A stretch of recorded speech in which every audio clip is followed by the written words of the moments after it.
fugitive from justice. Si Pastor Apollo Quiboloy, pasok na po natin si Bril Montalvo para arrest warrant. Oo, para makahingi tayo ng update. May arrest warrant. Warrant yan. Oo, laban kay Pastor Apollo Quiboloy. Yan. Go ahead, Bril.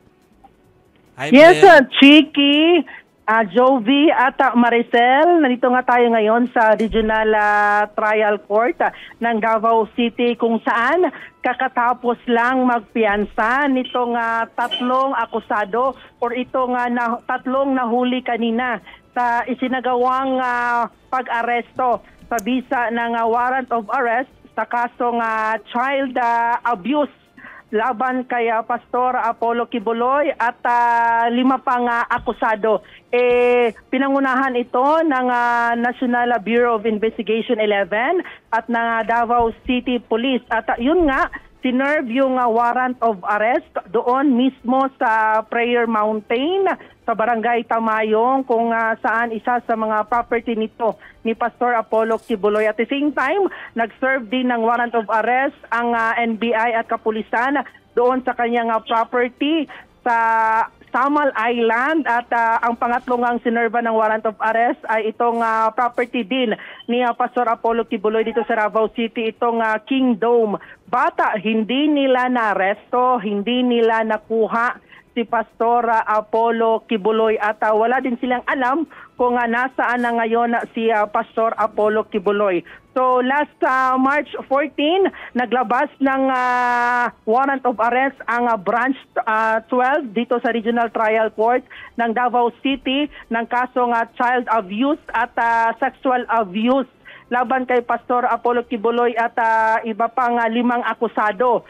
Pero temporary na sinuspindi ito na mag-file ng motion for reconsideration itong kampo ni Pastor Apollo Quiboloy. Pero ilang araw ang nakalipas, hindi pa rin nakatanggap ng resolution on the motion for reconsideration ang korte. Kaya binalik yung bisa ng warrant of arrest nito lang Lunes, March 1. So ngayong week is ngayong araw nga is na-serve na ang itong warrant of arrest laban kay Pastor Apollo Quiboloy at 5 pang akusado. Bril. At 3 lang ang nahuli ng NBI at itong kapulisan dito sa Davao City. Ito nga ay si Barangay Kapitan Crescente Canada ng Barangay Tamayong, itong si Sylvia Simanes at itong si Paulina Canada. So kanina, itong mga kaso is available ito. So nagpiyansa sila kanina dito sa Regional Trial Court Branch 12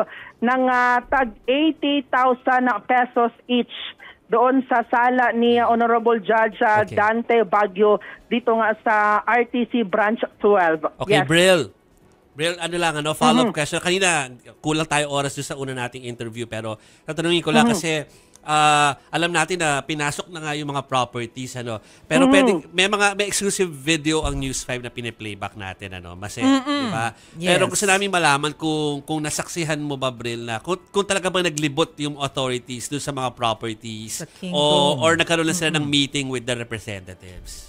Yes, kanina nga ay 2 kaming team dito sa Davao City.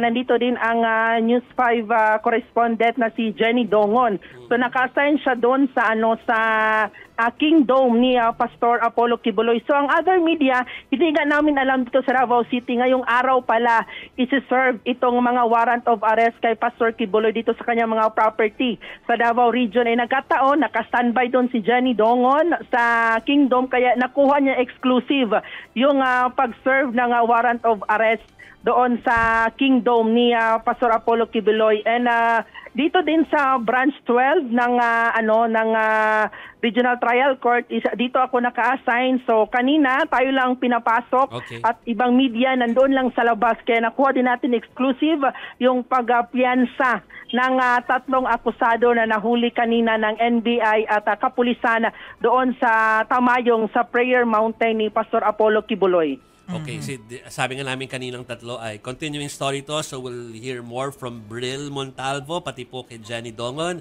lalo na mamaya siguro sa frontline. So pero sa ngayon, pasalamat muna tayo kay Bril for that spot report. Thank you, Bril. Yes, thank you din sa inyo sa Chiki, Jovi, Maricel. Chiki, Ma'am Chiki, It's okay. Sir Jovi, and Ma'am Maricel. Maraming Thank salamat you. din sa Salamat, inyo. Brill. Thank you. So, again, we'll keep you posted kasi ongoing pa yung ibang pagpunta sa ibang properties. So, we'll see kung ano mangyayari, ha?